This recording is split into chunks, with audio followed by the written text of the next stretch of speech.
பல வருடங்களுக்கு முன்பு மத்திய கிழக்கு நாடு ஒன்றில் ஒரு அதிசயமான சம்பவம் நடந்தது.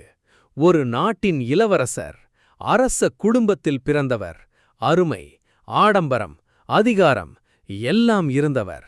ஆனால் அவர் இதயத்தில் ஒரு விஷயம் நடந்தது. அவர் காதலித்தவர் ஒரு அரச குடும்ப பெண் அல்ல, ஒரு பணக்கார பெண் அல்ல, ஒரு சாதாரண ஏழை பெண். அந்த செய்தி வெளியில் வந்ததும் அரச குடும்பம் அதிர்ச்சியடைந்தது. இது எப்படியும் நடக்கக்கூடாது என்று மறுத்தது. மதத் தலைவர்களும் எதிர்த்தனர். இது மரபுக்கும் மரியாதைக்கும் எதிரானது என்றனர். அவரை அழைத்து கேட்டார்கள், நீ இந்த முடிவை கைவிடுவாயா? அவர் அமைதியாக பார்த்தார். ஒரு நிமிடம் கூட யோசிக்காமல் இல்லை என்றார். அவர்கள் மீண்டும் சொன்னார்கள், அப்படியானால் உன் தலையை துண்டிக்க வேண்டியிருக்கும். அந்த சூழ்நிலையில் கூட அவர் சொன்ன பதில், என் உயிரை எடுத்துக்கொள்ளலாம், ஆனால் நான் அவளை விடமாட்டேன். அந்த நாள் வந்தது. அவரையும் அந்த ஏழை பெண்ணையும் அவர்களுக்கு முன் கொண்டு வந்தார்கள்.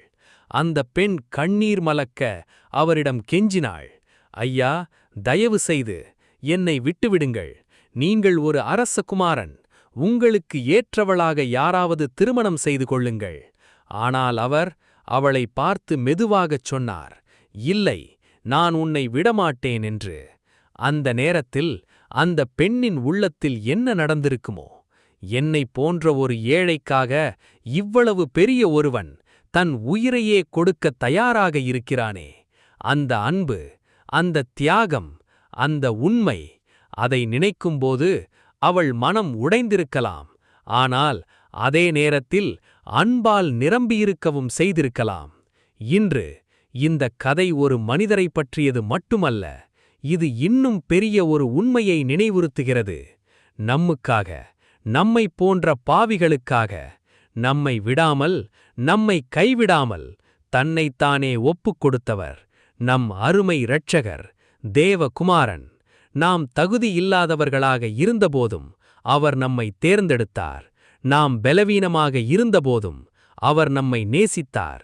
நாம் தள்ளப்பட்டவர்களாக இருந்தபோதும் அவர் நம்மை அணைத்தார். அவரின் அன்பு ஒரு கதை அல்ல, அது ஒரு தியாகம், ஒரு உண்மை, ஒரு உயிர் கொடுத்த அன்பு. அந்த அன்பை நாம் உணர்ந்திருக்கிறோமா? அந்த அன்பை நாம் ஏற்றுக்கொண்டிருக்கிறோமா? இன்று அவர் இன்னும் சொல்லிக் கொண்டிருக்கிறார், நான் உன்னை விடமாட்டேன் என்று.